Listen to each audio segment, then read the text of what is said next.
Next speaker, Maksum Danσhenko, Alienation Zone, Wildlife Paradise. Alienation Zone, Wildlife Paradise, Maksum Danσhenko.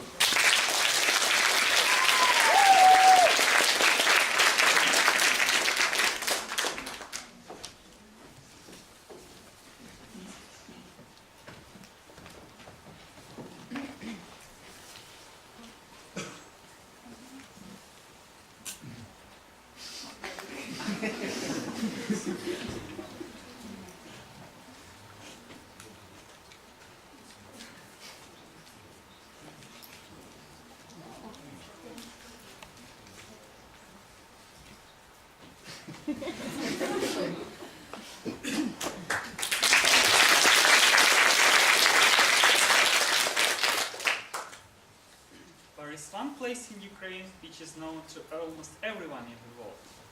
You can find numerous media releases, documentaries, even songs or video games. This place is Chernobyl. Dear ladies and gentlemen, let me share you the story, Alienation Zone, Wildlife's Paradise, which will reflect my personal view about what is going on in that enigmatic place nowadays. I'm doing research in Chernobyl. More specifically, I'm studying how flora is adapting to contaminated environment. The project started about 6 years ago. The very first time I went to Chernobyl, I was feeling not very comfortable. Partially because of experienced colleagues who were telling scary things about the zone, and partially because of buried village built for all around, despite hardly noticeable because of lush vegetation. Primary destination was Chernobyl itself, nowadays the only inhabited place. Because of rigorous cleaning, now it's a relatively clean and safe place. Therefore, we established our contact post in this area. Yet the biggest impression for me was ferries on the river Pripyat, actually cemetery of tugboats over there. And once in a while, a colleague of mine met wild boar, which was roaming around the very center of the city. Let's move all the way to the power plant. And the landmark there is the cooling channel, actually the bridge which goes through this channel. In this channel, local dolphins are living. Those are 2 meters long catfish. These creatures, after years of rigorous training, became literally jumping, trying to catch bread, which is generously provided by power plant workers. I was feeding these unusual pets also. Let's move to the nearby city Pripyat. At the time of a disaster, this was the youngest city in Ukraine. Roughly 70,000 people were living there, and the city has modern infrastructure.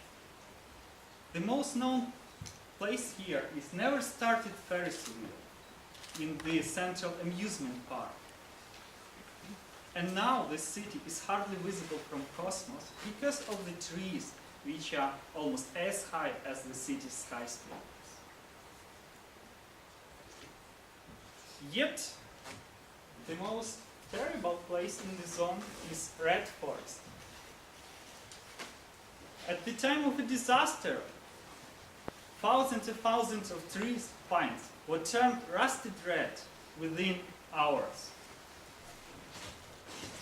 Even nowadays, if you will have such a portable dosimeter and come there, it will likely beep very loud.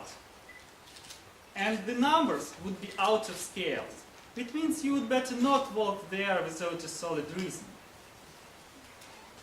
Yet it looks that the birches do not hear despite this corpse of the pines which are lying all around. When working in the zone, good idea is to protect yourself, at least a little bit. Do you remember the joke I told you that experienced colleagues made on me in the very beginning. A few years later, I made my revenge. Then the collaborator of us came to visit the site. He was so scarified that decided to put on disposable protective suit, looking like a Norwegian army soldier. All is a little bit of imagination as a survival. Actually, we are drawing the crops, which you can see on the background in this site, in order to find out how plants are adapting to such harsh environment. Any ideas what is here? If we have funds on contemporary art, you can easily identify that it is postmodern masterpiece. But the truth is that this is the result of our experiment. Using sophisticated separation technique, we are visualizing thousands of proteins. This allows us to find out which molecular pathways are involved in the adaptation process, and thus enabling generating theories about how plants are adapting to ionizing radiation.